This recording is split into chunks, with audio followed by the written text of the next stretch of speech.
some events related to the events prior to the Little Rock desegregation crisis in the schools, and how Governor Faubus moved by the strict segregationists, Jim Johnson, who was in the Supreme Court, pushing him more and more towards being an ardent segregationist and taking political advantage of that. So he spent most of the time that you were supposed to be speaking about an event that had occurred there a year before, when the legislature decided to convene a group to investigate anybody that was giving money to the NAACP or NAACP or to any other civil rights groups. So they were, the legislature passed a bill signed by the governor to stop segregation in its depths. And this was almost a full year before the integration of Central High School was to have occurred. Yes. And he talked about a few solitary legislators that had tried to stop the radical movement unsuccessfully. And it was a story that most of us had not heard. And, was he in the legislature at that time? yes, he was an early legislator. He started in the legislature when he was in early 20s. Yes. But that period, he was still in college. That was just before he went into the legislature, I believe. I remember something of that. The legislation 1956. was apparently adopted from Alabama and Mississippi. Oh, I know. And we saw a communist behind every tree stump, behind every step. and identified that with integration, racial integration. So if you were for racial integration, you were a card-carrying member of the Communist Party. That was how I was branded at times. But those were bad years. Well, it's a great pleasure to have you here. I'm not going to take any more time. I would like you to spend the time with the members of the class here. And maybe just so you get to know them, we can kind of go around the table. I would love say to have a word about themselves, and then we're going to turn it over to you, Governor Winter. And we're so pleased again that you prevailed over the circumstances to get here.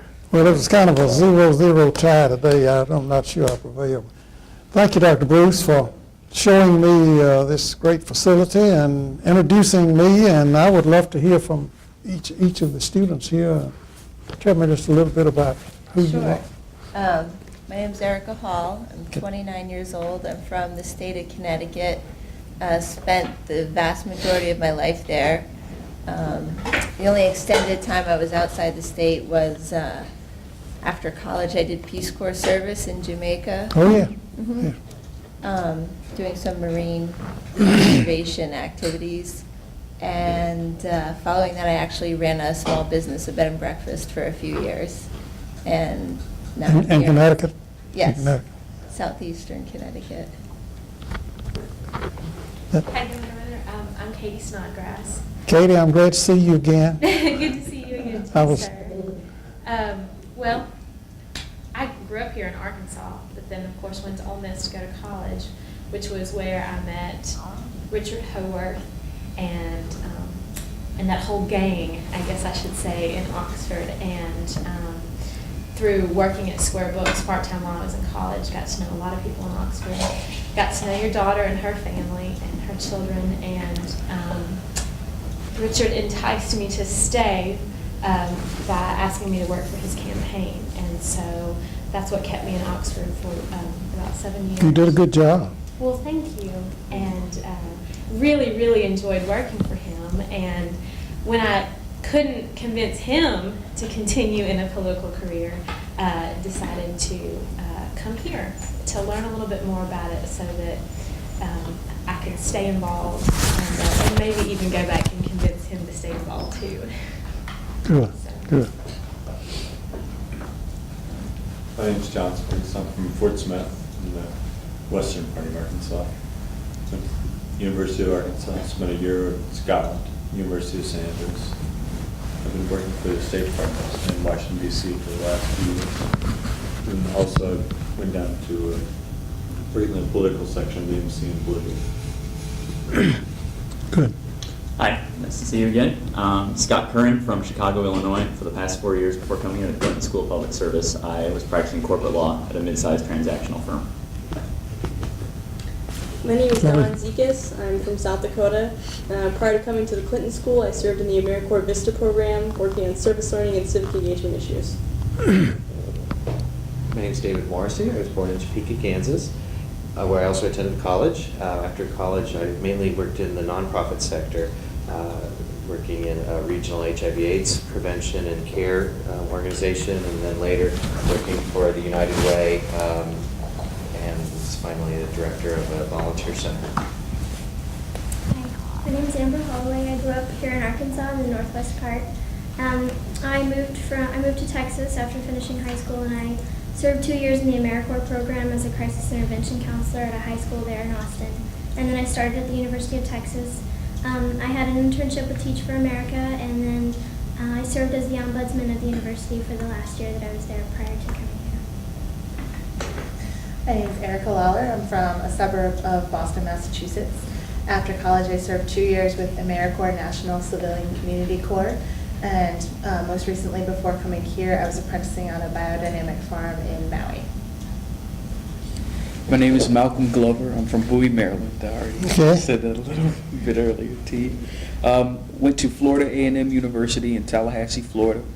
And while there, I also worked on MSNBC Hardball with Chris Matthews and had an opportunity to travel to China and Brazil.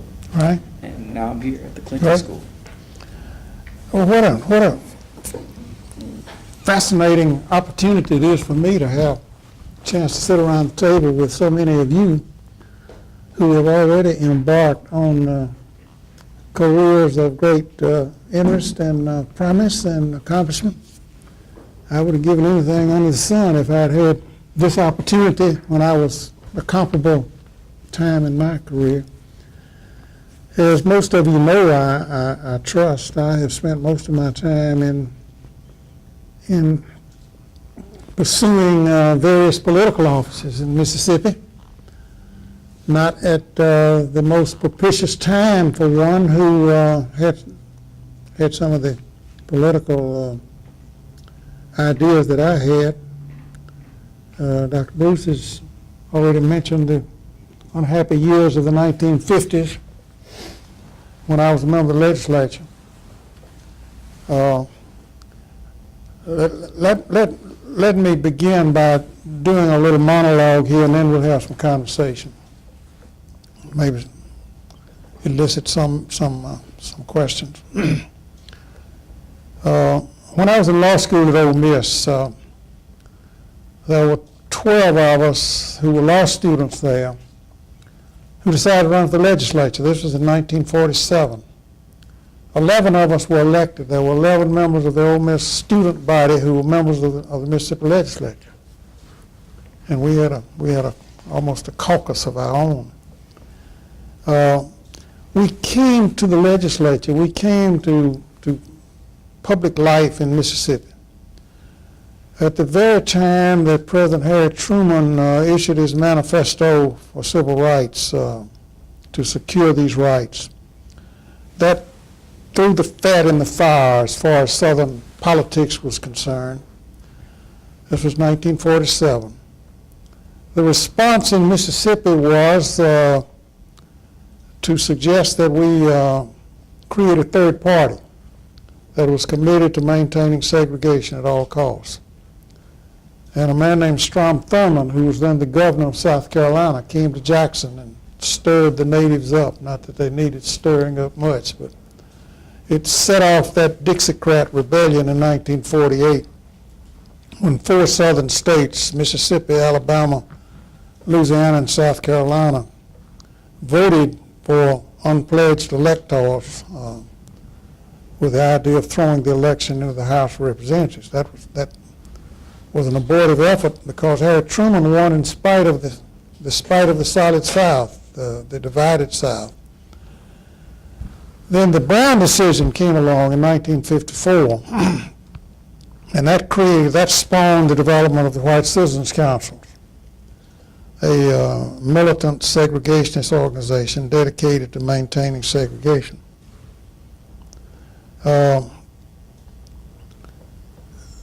It was here that, as Dr. Bruce has pointed out, that the real showdown began over whether or not the South would willingly acquiesce in the Brown decision.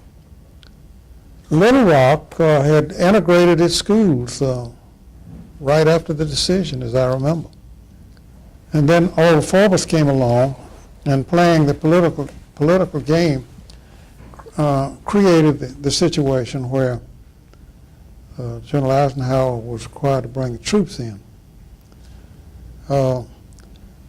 I had an interesting conversation that fall, September of 1957. I was on the campus at Ole Miss, Katie, and my mentor, an old history teacher, Dr. Jim Silver, who wrote The Closed Society, saw me and said, "I'm going over and see William Faulkner. Would you like to go with me?"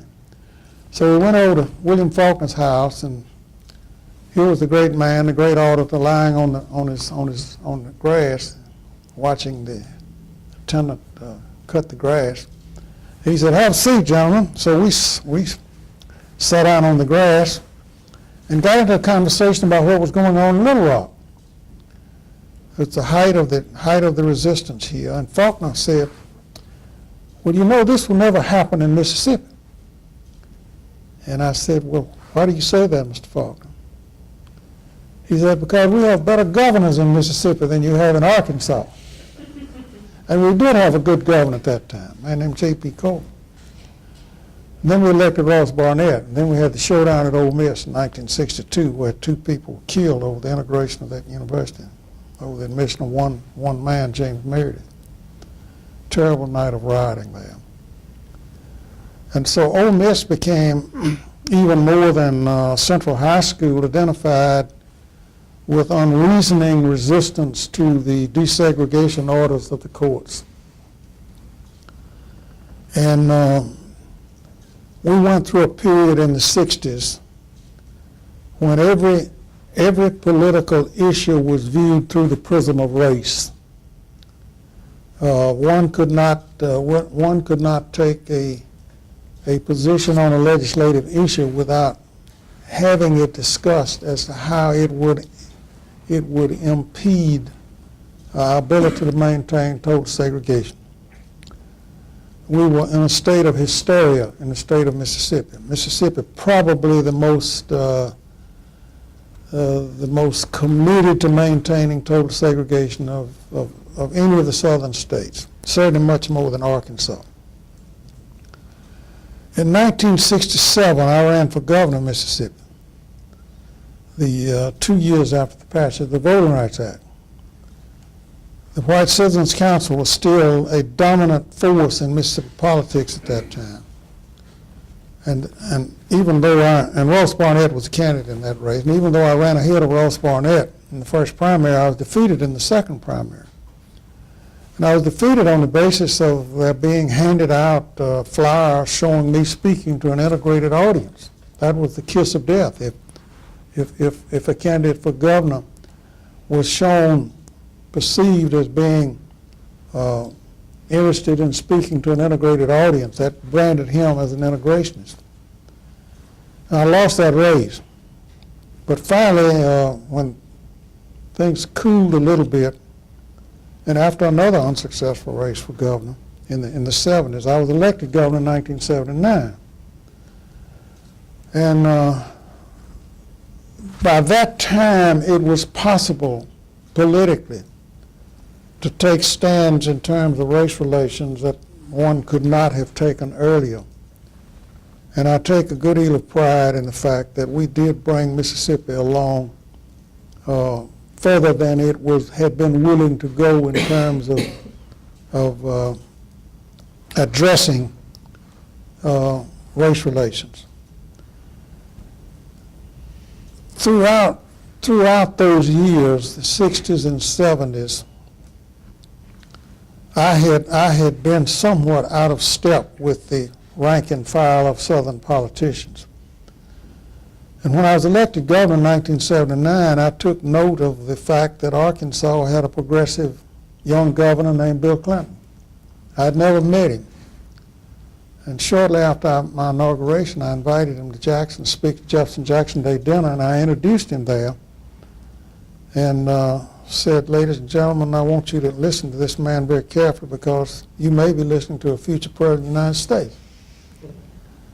That was in March of 1980.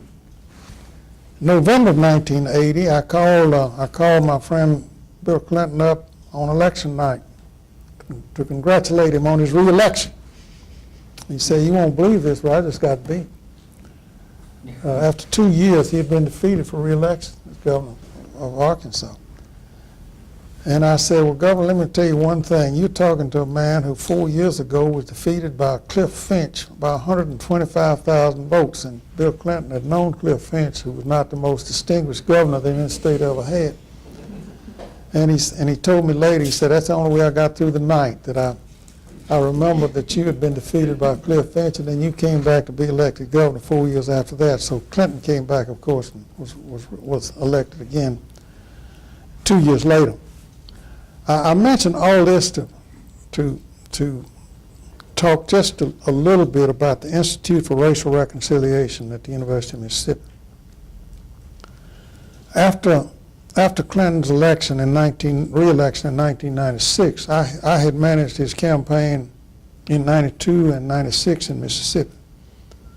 And after the 96 re-election campaign, I had a conversation with him over at the Renaissance Weekend in Hilton Head Island, South Carolina, where every New Year's, some of us from around the South would assemble and talk about everything under the sun, and Bill Clinton had been to all of those.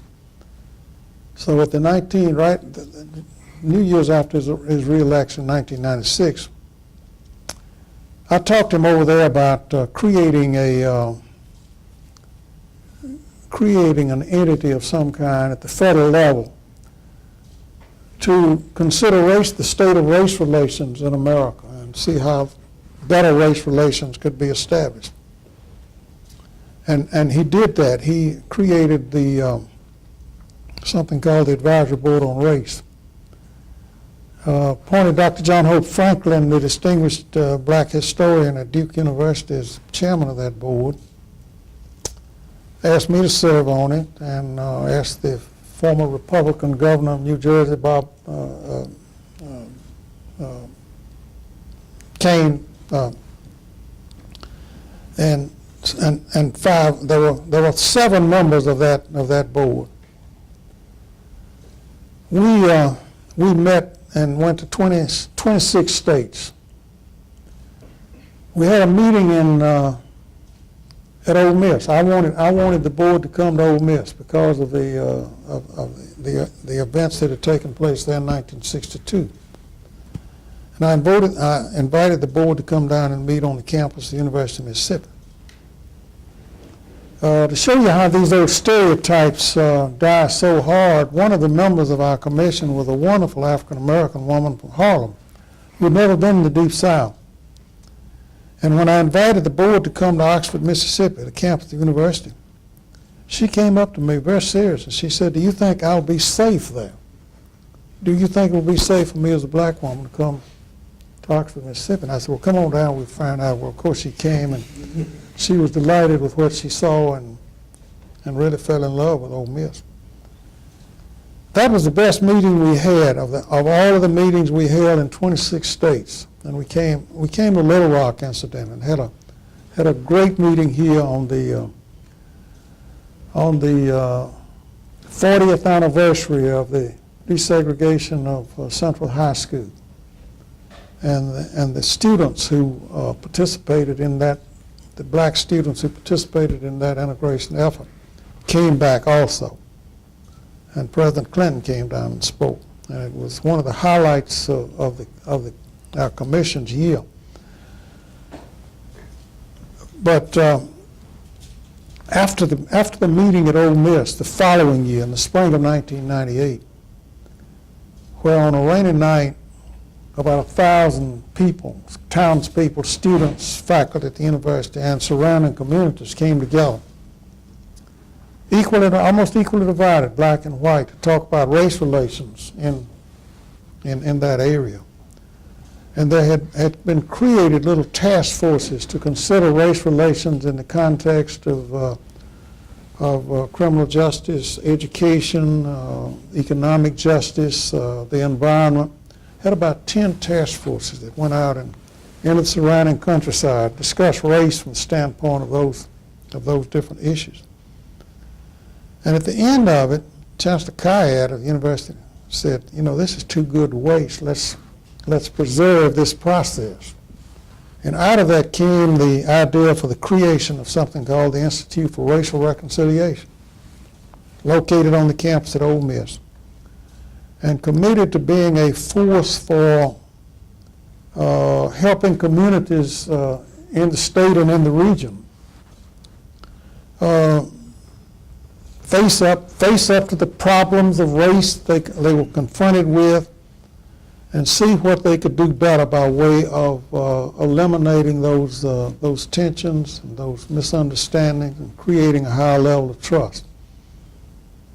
And that's what we've been engaged in since then. That was 8 years ago now. It has slowly begun to have an impact on communities across the state. Part of the most notable achievement was the development of the Philadelphia Coalition. Philadelphia, Mississippi is in Neshoba County. It is where 3 civil rights workers were murdered in 1964 in one of the worst incidents of racial violence in the 60s. And those old wounds have never been healed. And the white folks and the black folks in that community still did not communicate. They still did not work together very well. And there was this void that's continued to exist, and the old tensions continued to flare up. So we went in, our institute went in, working with people of goodwill, a very small number of people not more than the number in this room, blacks and whites, who had never sat around a table like this before for the purpose of discussing race relations. And before we knew it, we had a coalition of several hundred people that had come together, blacks and whites, who recognized that there was this huge void, this huge chasm that had developed in that community. And they came together for the purpose, first of all, on the part of the whites, of apologizing for what had happened in that community, for their own attitudes, for maintaining a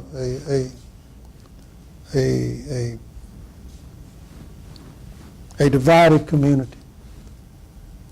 And also, and they came together also for the purpose of bringing to justice those remaining people out there in the county who were still living, who had participated in those crimes.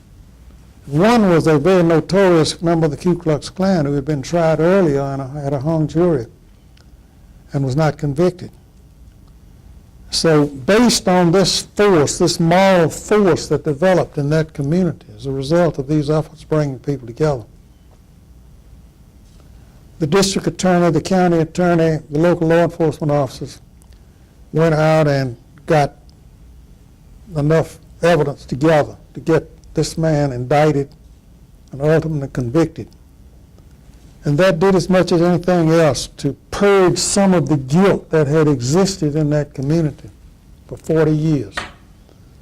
that was the direct result of the work of the Institute. Now, we're in 20 communities in the state now. Doing some of the same kind of work. We're in Macomb, Mississippi, where in the 1960s, 16 churches were burned to bomb, 16 black churches, and where there still exists a lot of mistrust between the races.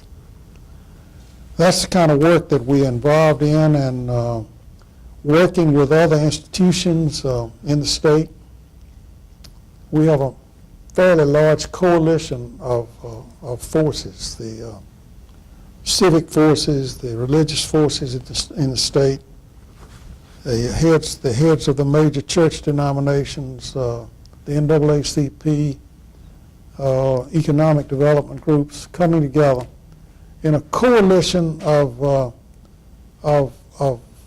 moral forces looking toward the elimination of those remaining elements in our society that keep people apart based on race.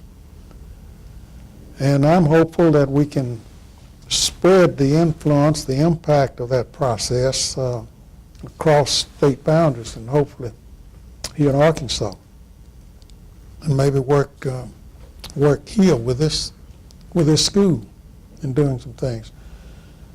President Clinton was very much involved in that process, very supportive of it. It continues, I think, to bear fruit. But as we all know, we have a long way to go. As I said, we went to 26 states, and I'll tell you, even though we have put behind us so many of the old visible signs of race, there still is just under the surface, not just in the South, but around the country, still just under the surface, a lot of the nuances, the unspoken problems that may be more difficult to deal with than the old visible signs of race, when there was literally signs up that said black and white. The signs are down, but the problems are still there. We saw some of those manifested, I think, as a result of Hurricane Katrina, where the divide was very visible. And it's a divide based not totally on race per se anymore. It's a divide based on economic problems and on educational problems and on community problems, turf protection. We have a lot of work to do, and I don't think there is a more important challenge to the unity of the people of this very diverse country than the problems arising out of racial differences. And so, with that preliminary statement, let me invite us to have a conversation.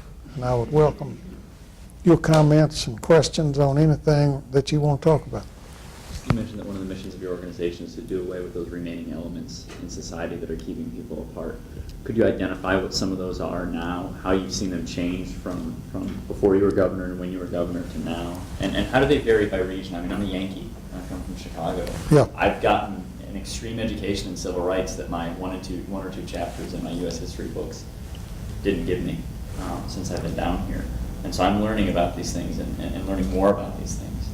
Could you share some of the specifics of what needs to be addressed now? Yes. The tendency toward the resegregation of public schools, the white flight, the continuing distrust that exists, even though on the surface there are good relationships. But the huge difference in acceptance of African Americans in certain circles. The good old boy and girl now network is still alive and well. So many business opportunities come about as a result of of social relationships based on social and economic strata. Breaking through these informal areas of discrimination and separation, I think now is where we are. And yet I see in my hometown of Jackson, people fleeing the inner city. Jackson, Mississippi now is about 75% African American. And the schools are about 96% African American. What did they used to be? Well, What were they before? You're indicating that they've gotten worse. What were they at their best? the city of Jackson was approximately 50-50. The schools, of course, were totally segregated until the massive desegregation took place in the early 1970s. There was an immense white flight at that time. Segregated schools private schools were set up. The Citizens Council set up a number of white segregated academies, and so white enrollment dropped precipitously, almost immediately, to about a 50-50 ratio, roughly equivalent to the population, comparable to the population differences in the city. But then the continued white flight to the suburbs brought down the ratio of whites to blacks in the city, and brought down the ratio of whites to blacks in the city, in the public schools. So this creates a widening of the chasm, of the gap between people.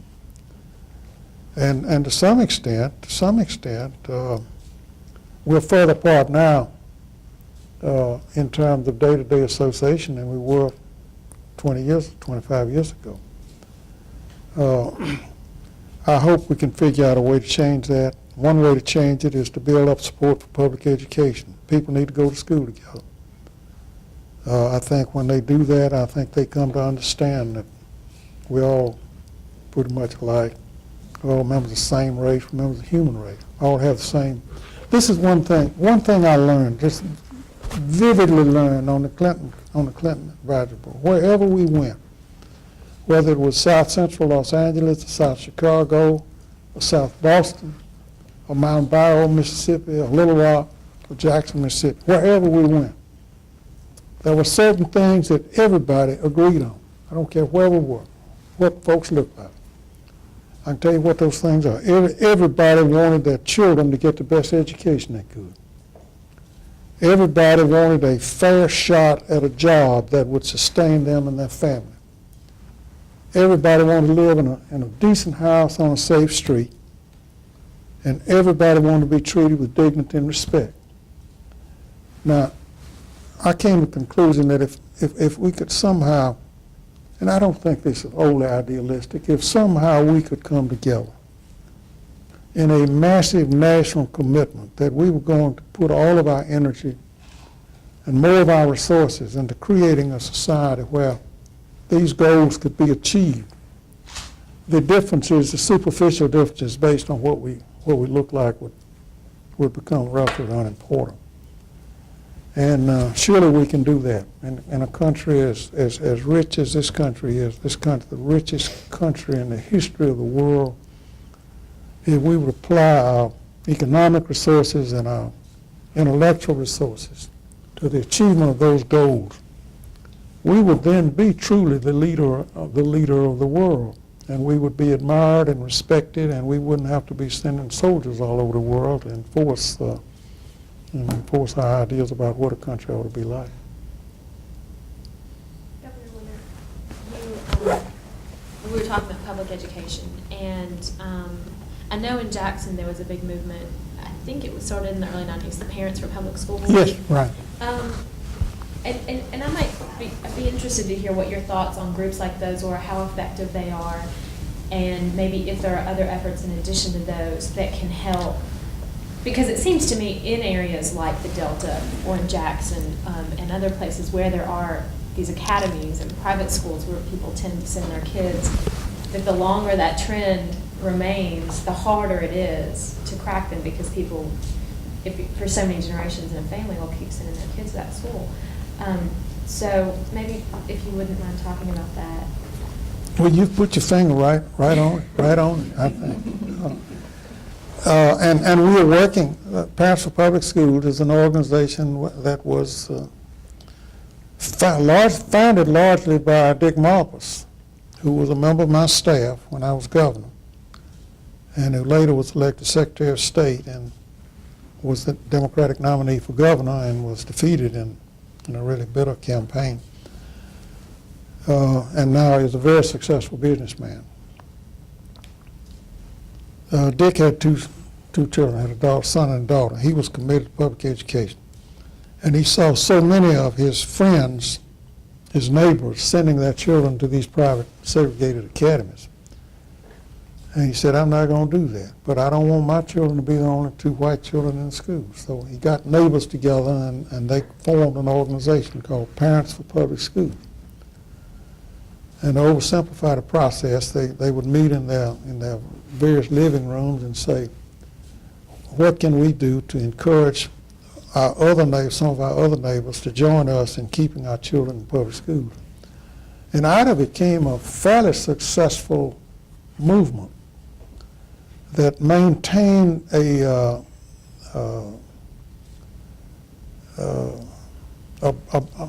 reasonable balance of white participants in public schools. That has gradually eroded away over the years as more and more families moved out of the city, moved to the suburbs, where there are strong public schools. There are strong public schools in the suburbs, and that's one of the attractions that has created the drain from Jackson. But that effort expanded across the country, and it's still alive and well. And it has been credited with preserving effective public education in a number of communities, scattered all over the country. It never really caught on with the intensity that might have made a real difference, a greater difference in the country. But Dick is still pouring his money into it, and it's still a very active organization, and it's one I commend to communities that may be, as they say, at the tipping point where if with a little more support in the white community, a better balance could be established in the schools. And I know there's some attitudes in the black community that we really doesn't make a difference when white folks come to school, won't come to school with us. We get along without them. That attitude does exist in some places, but I think it is as important for the African American community as it is for the white community to have young people have the experience of going to school together and learning to know each other, respect each other, and understand that their common interests, and where this force is effective. In my hometown of Grenada, for example, let me tell you about Grenada. Grenada, my hometown of Grenada, north central Mississippi, population about 15,000 now, has been a community that was about equally divided, black and white. When the schools were desegregated in 1966 in Grenada, we probably had the worst episode of violence in the state of Mississippi at the public school level. Nobody was killed, but black children were beaten with bicycle chains, and reporters were beaten unconscious on the streets of my hometown. The schools were integrated. A private segregated school was immediately established and got good sponsorship. But I'll tell you something, because the public schools maintain such a high level of effectiveness, Grenada has maintained a strong public school system, even with that history of violence, initial integration.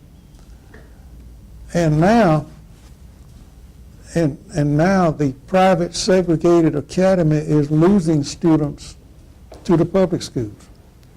And it's because the public schools are so much better than the private academy. I had this experience in Macomb with my 2 grandchildren. Without getting into too many details, they lived with their mother and father were separated, divorced. They lived with their mother in Grenada, and she sent them to the public schools. Then she moved to New Orleans, and the children, the 2 boys, when they got up to junior high level, really didn't want to go to New Orleans, so they went back to Macomb, Mississippi, to live with their father, who was a doctor there. He put them in a private school. After 1 year, these 2 boys on their own said, we want to go to public school. And I got to talking to him about it, and I said, why did you make that decision? He said, 2 reasons. One is public school is better than private school. And second is we didn't want to go to school with people that all of whom looked just like us. We wanted to have a different experience. And those 2 boys have, I'm bragging a little bit now, those two boys have done exceedingly well. One graduated with honors at Ole Miss as a medical student in the University Medical School. The other one's a senior at the University of North Carolina, Chapel Hill. All of them, both of them doing exceedingly well academically, but more importantly, doing well socially. They are at ease in any company. And that's the kind of world we're all going to be living in. This country is going to be much more diverse a few years from now than it is right now. So, as Muhammad Ali used to say, I think it was Muhammad Ali. One of his adversaries said, well, he said he'd just stay out of the range of him. Ali said, well, he can run, but he can't hide. And we can run, we can have white flight, we can move to suburbs, but we have to live with a diverse society, and increasingly it's going to be an important element in the education of everybody to understand our relationship to other people. Governor Winter, you talked earlier about Philadelphia. Yes. And the amount of citizens there who came out in droves for racial reconciliation, some kind of dialogue, some kind of talk about it. And for that community, because of the vestiges of Jim Crow or segregation, everyone knew that it was something that needed to be addressed. The topic of race needed to be put out on the table. You even said that some of the people who committed crimes were still living in the community. Yes. I'm wondering how you and the Institute approach conversations or dialogues, maybe when people don't necessarily believe that race is an issue, or if they do believe it's an issue, sometimes they may think if you get into a discussion about it, you might end up calling someone a racist, or, you know, to have a discussion about race may mean to label people. Yes. How do you make it something that all people feel comfortable about talking about? It's hard. It's hard.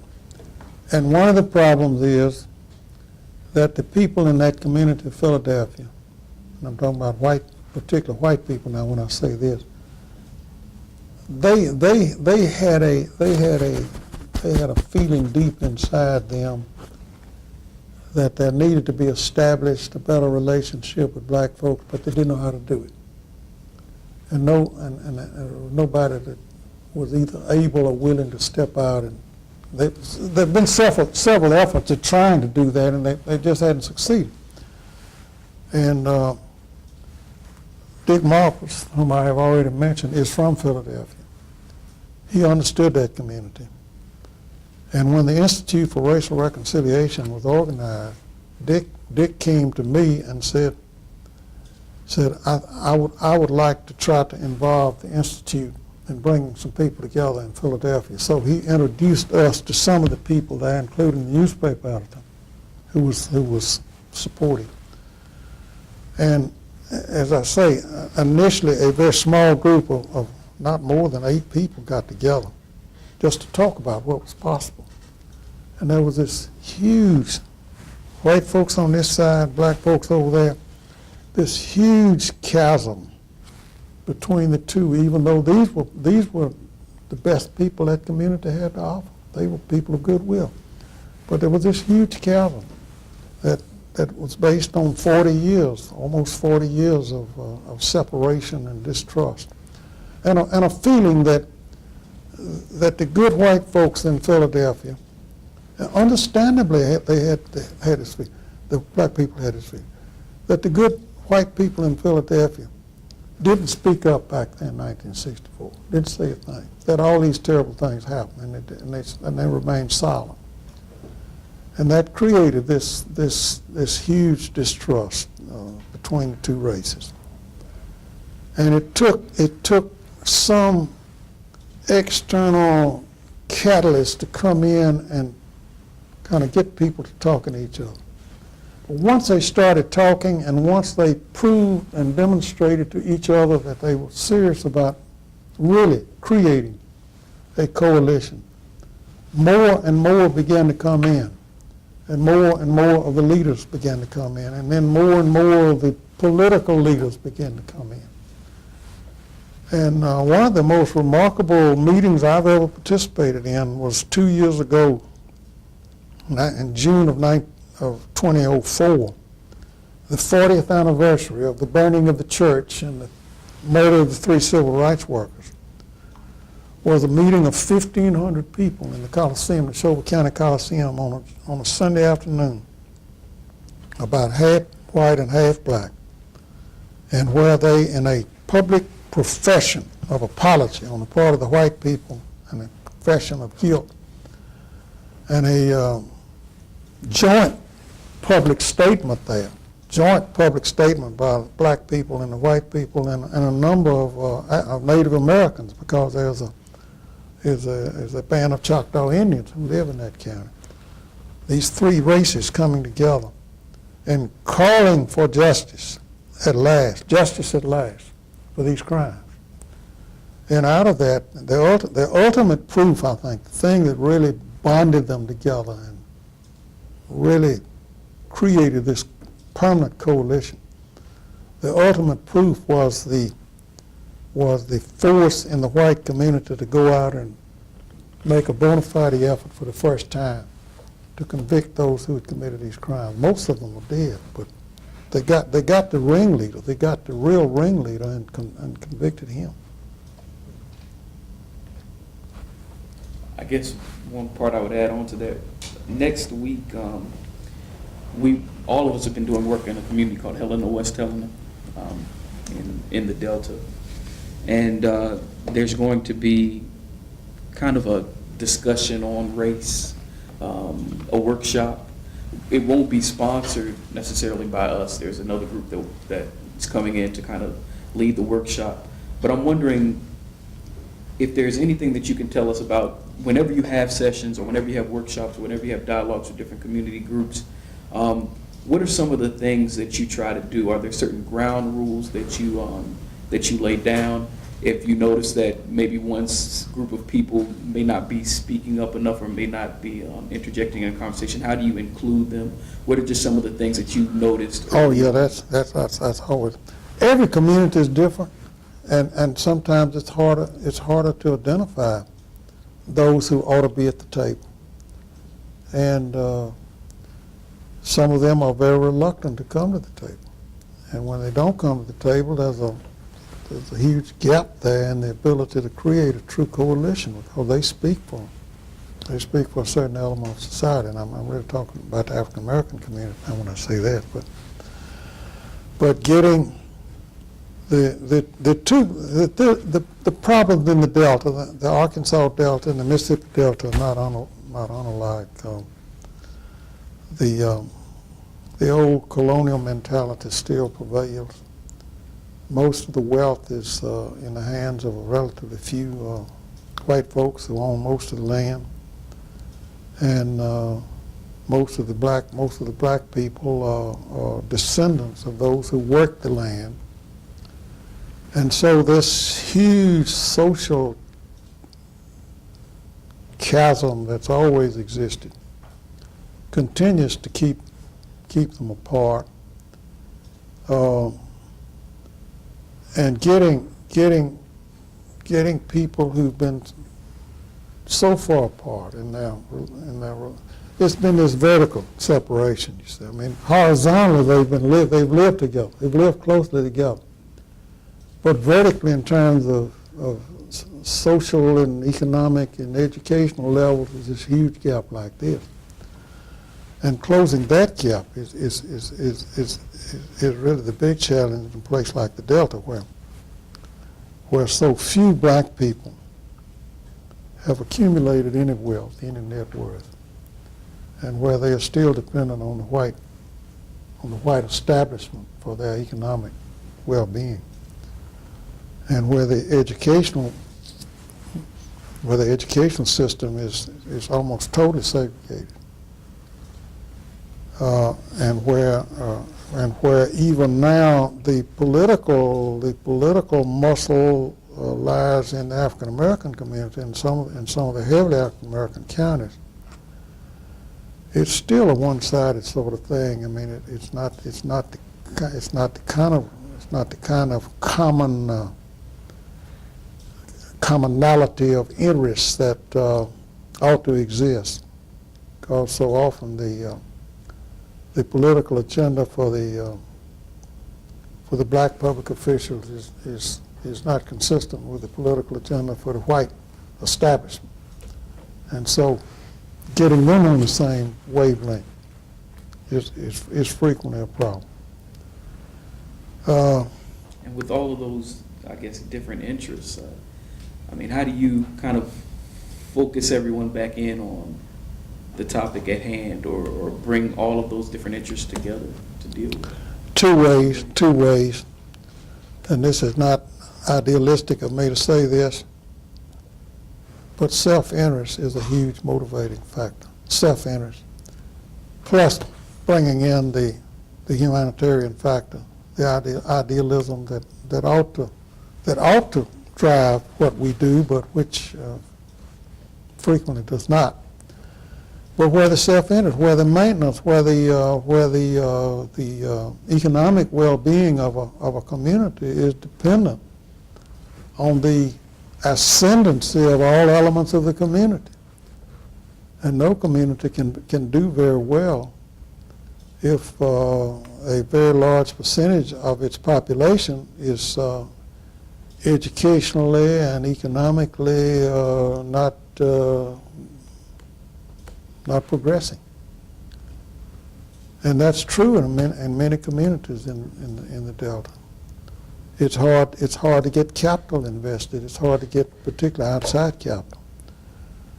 We've been trying to do it through some extra governmental efforts.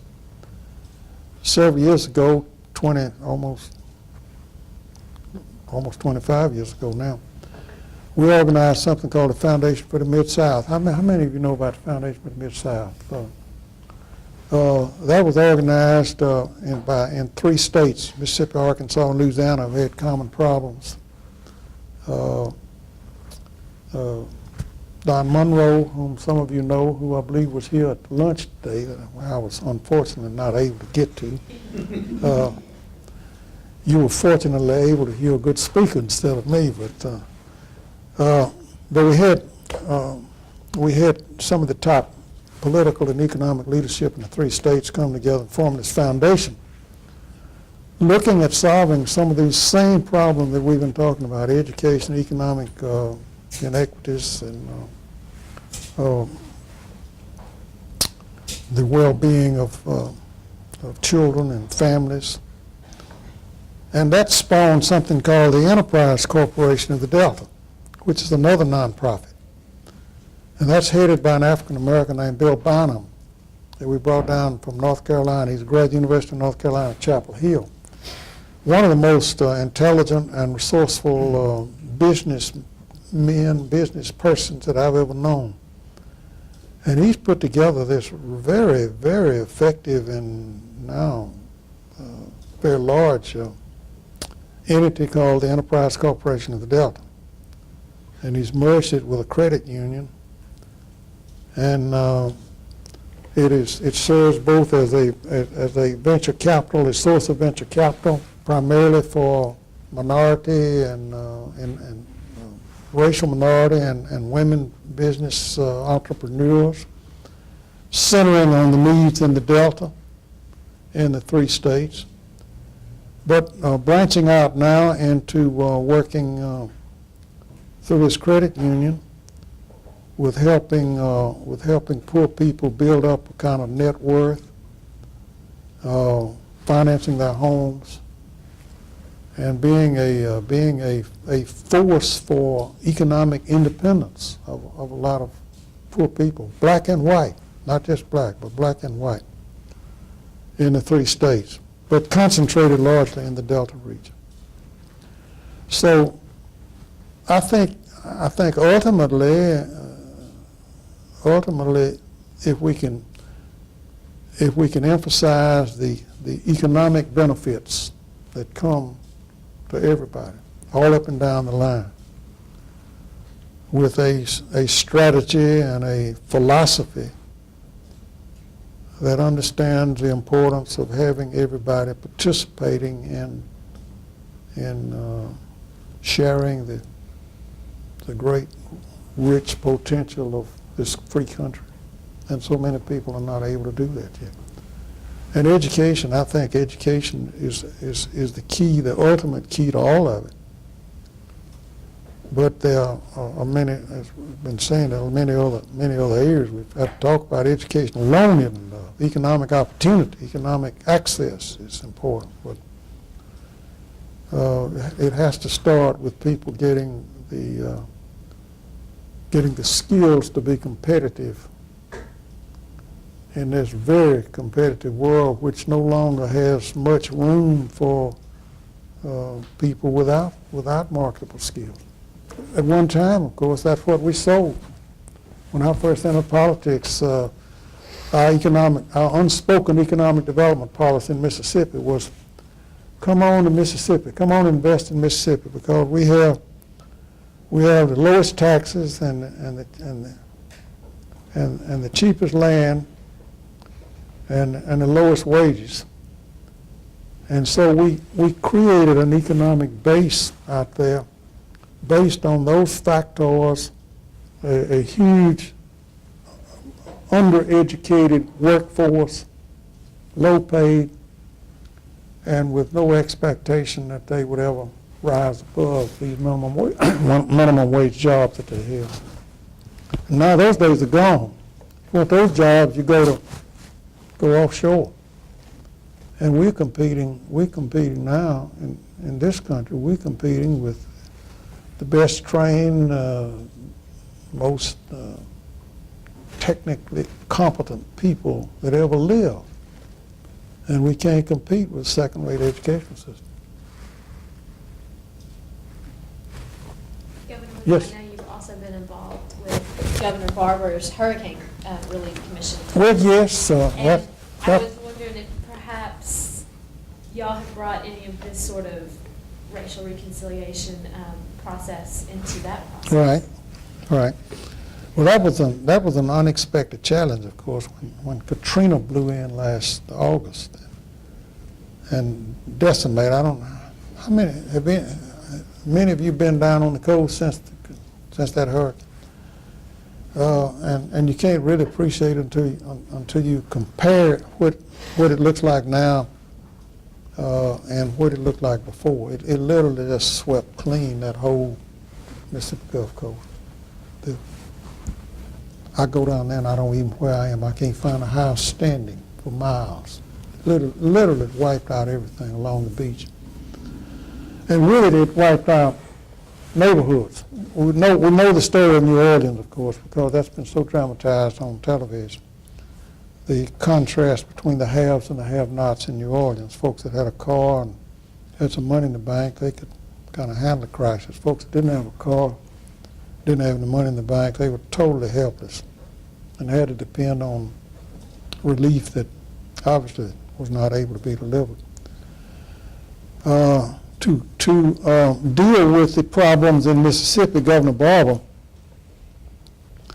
named a task force, a commission for the recovery and rebuilding of the Mississippi Gulf Coast.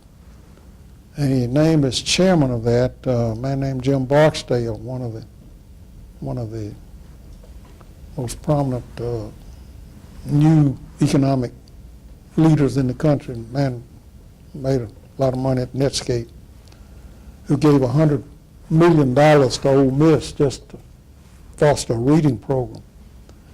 So he made Jim Barksdale the chair of that commission, and we spent from September until December looking at every aspect of rebuilding the coast and paying particular attention, not just to the big buildings that got kicked around, but to the people that lived in very poor circumstances.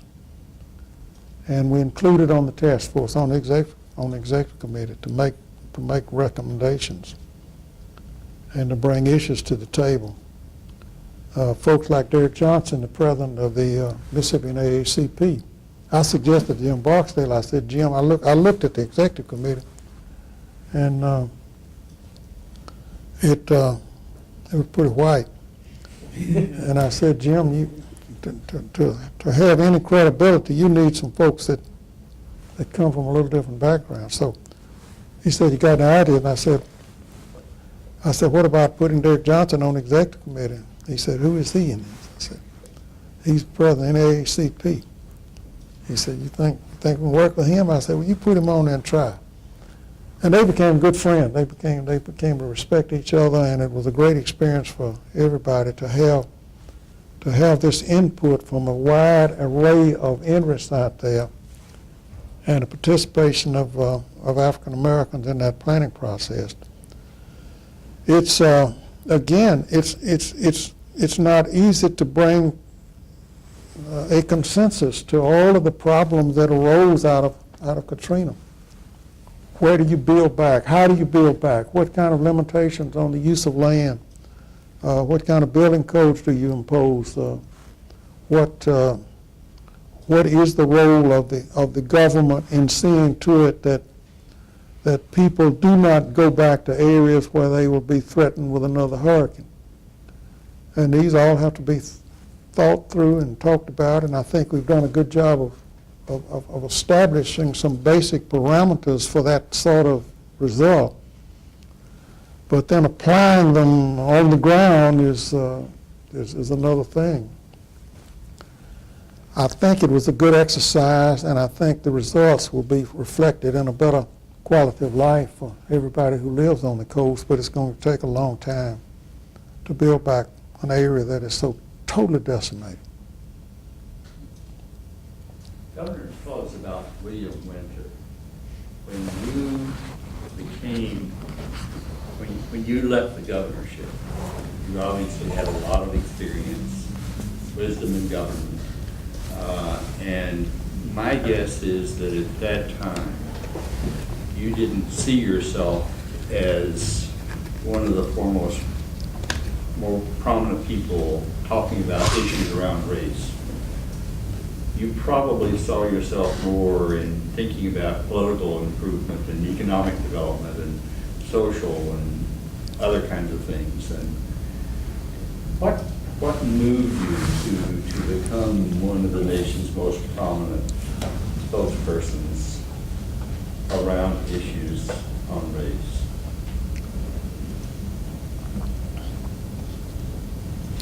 Well, I have always I've had some life experiences that have made me very conscious of the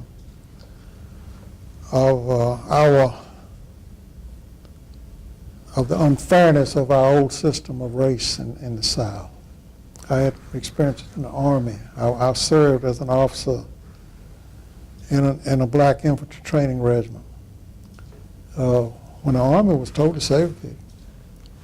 And all the enlisted men in that regiment were black, and all the officers were white, totally white officer cadre. And then, shortly after I arrived in that regiment, the Army embarked on a bold experiment to desegregate the officer corps. And I found myself serving with black officers from all over the country in a totally integrated situation. I'd come out of segregationist Mississippi, and here I was working every day and developing very close relationships and close friends with black officers, and we shared all facilities, and there was nothing segregated about anything on that Army post in Alabama. Then on Saturday, we would get on the bus to go into Anniston, Alabama on a weekend pass, and my black officer friends would have to go to the back of the bus. We couldn't sit together on the bus, the public bus.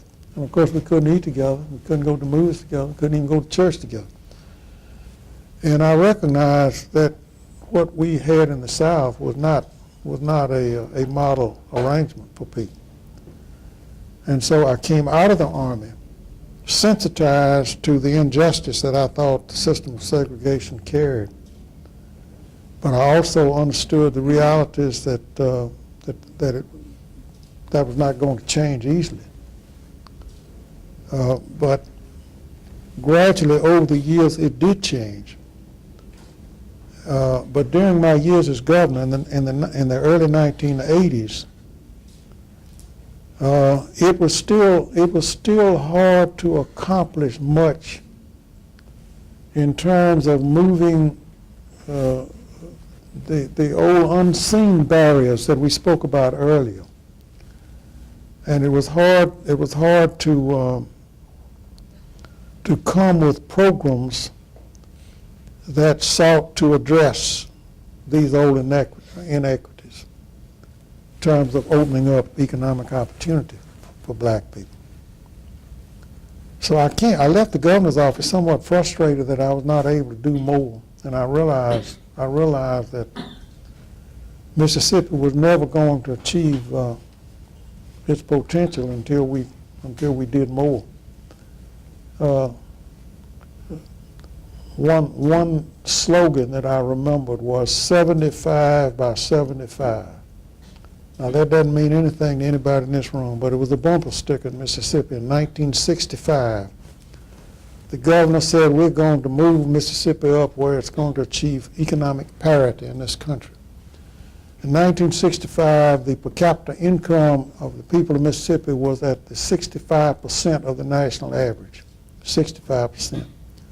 The bold goal for this governor was to move Mississippi into a position where by 1975, we would have a per capita income that was 75% of the national average.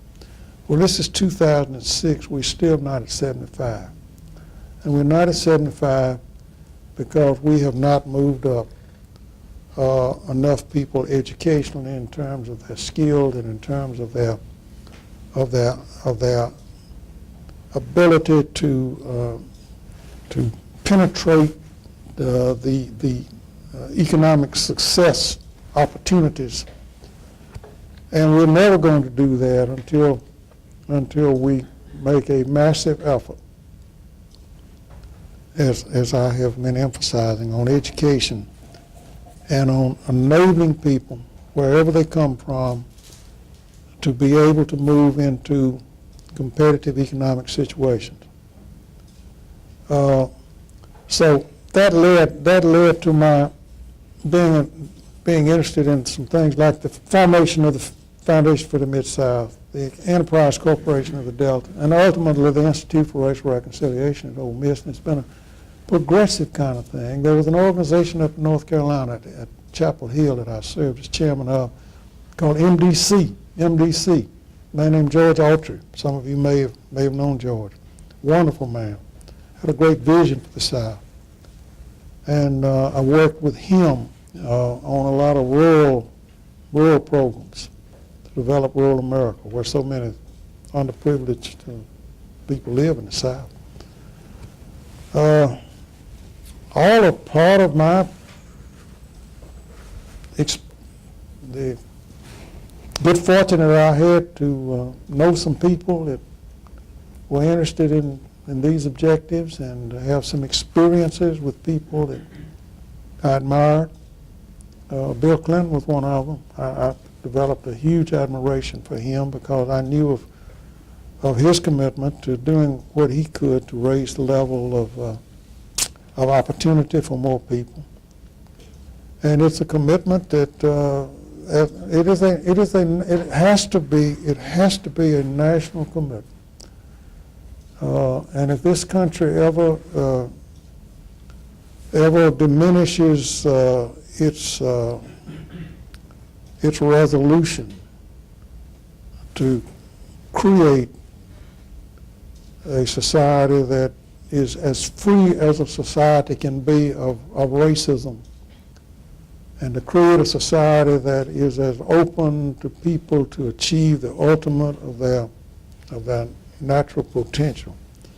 If we ever lose that resolution, then I think I lose sight of what this country is all about.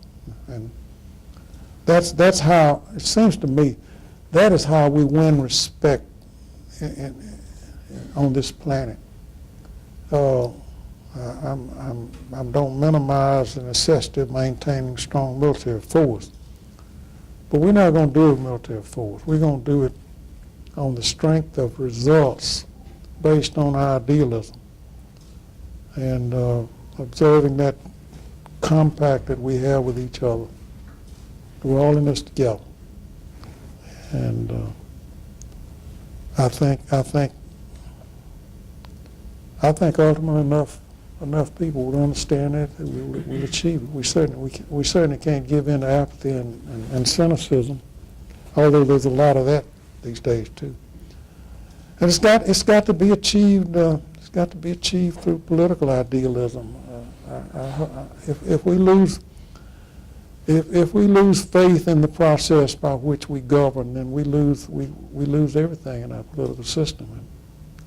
And I see signs that concern me that there may be a reduced faith in our political processes. And we've got to maintain those. We've got to maintain our own idealism, but we've got to instill it in others too.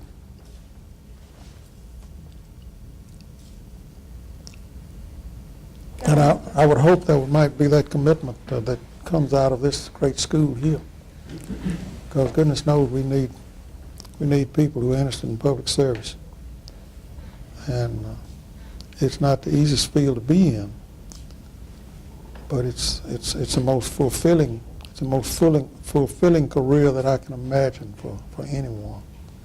And I've been up and down all those hills. I've lost races by the largest margin anybody ever lost races by, and 4 years later be elected by the largest margin anybody was ever elected by. So persistence at achieving worthy goals, it seems to me, is very, very important. Persistence is one quality that I would recommend to everybody.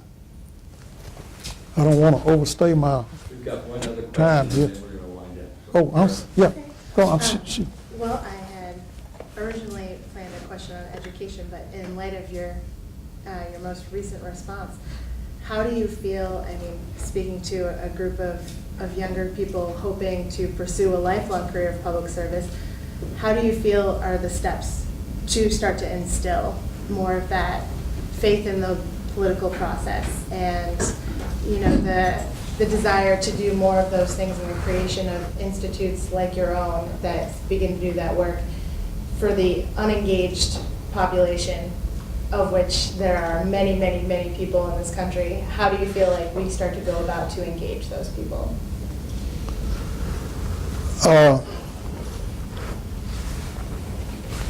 First of all, knowing why you want to be involved in public service, and it certainly won't be for the amount of money you will make in it, and it probably won't be from having an easy lifestyle, because you're going to be dealing with a lot of the rough edges of humanity and society in doing it. But I think you look in the mirror and try to imagine what you would like to achieve by way of your contributions to your community and your state and your country, and then contrive within that imagination the framework that you want to pursue. And I'll tell you something else. I don't know that I ever had I was always interested in politics. It was a subject that my father and mother and I talked about all the time as I was growing up. My father was in the he was a state legislator. He was a farmer. He was a state legislator, and we talked about politics a great deal. But I don't know that I ever consciously said, well, I want to be governor of Mississippi. But I did know I wanted to be involved in the political process in some way. And as I say, when I was very young, I ran for the legislature, and then one thing led to another. But the point I want to make is so many of the really critical decisions and turning points and events in my life have been totally unpredictable. Totally unpredictable. Opportunities come along that just kind of drop out of the sky. And I think you need to, first of all, be ready from the standpoint of your own skills. But I think you also ought to be ready from the standpoint of your willingness to reach out and grab those opportunities. And some of them will be outside your reach. Some of them you won't make. But by trying to achieve the ultimate, I think you achieve more than you would achieve otherwise. I suppose what I'm saying is don't underestimate what you have the capacity to do, and don't ever ignore an opportunity that appears to be one where you can enhance your role as a public servant, even though it may be out beyond what you actually are able to achieve. But in the pursuit of it, there is a huge amount of satisfaction and fulfillment and constructive work. So it's a matter of what persistence is another factor. I mentioned persistence a while ago. No easy victories, no quick results. It's just gradually working toward a goal that when you look back, you will say, you know, this has been a good life. And I suppose I'm bragging again. I must tell you, I'm 83 years old now. I can look back on my life and say I can't imagine, even though didn't achieve everything I wanted to do. I can't imagine having a better fortune than to have been able to live in the time in which I've lived, the most interesting times, the changes have taken place, to have had the associations I've had, and to be involved in a lot of the experiences I've had. And I think that's the measure of a successful life. And don't ever overlook the role that you have with your family too. I mean, I see some who neglect that as an element in one's success. I derive a lot of inspiration from my family, from my wife, from my 3 daughters, all of whom are very much interested in public service, not in an official way, but just in promoting good ideas. And to see them and to see my grandchildren come along now and develop some of the same ideals and same ideas. Those are all a part of the process, I think, of building the kind of society that we want. And we start with ourselves and our own family. Governor, we have a little token here, the appreciation of your coming over. The members of this class and so forth have decided to make a very small award. It is to the William Winter Institute for Racial Reconciliation, a $100 contribution from the school. Thank you, Doctor. We welcome that. Thank you so much. Thank you, Darrell. Well, that makes my trip to Little Rock totally justified. Not to mention the opportunity to meet with all of you. $500 on the airplane, but he's going to get $100 back. Thank you all for letting me have this Thank you very much. opportunity. Good, thank you. I'd like to keep in touch with you.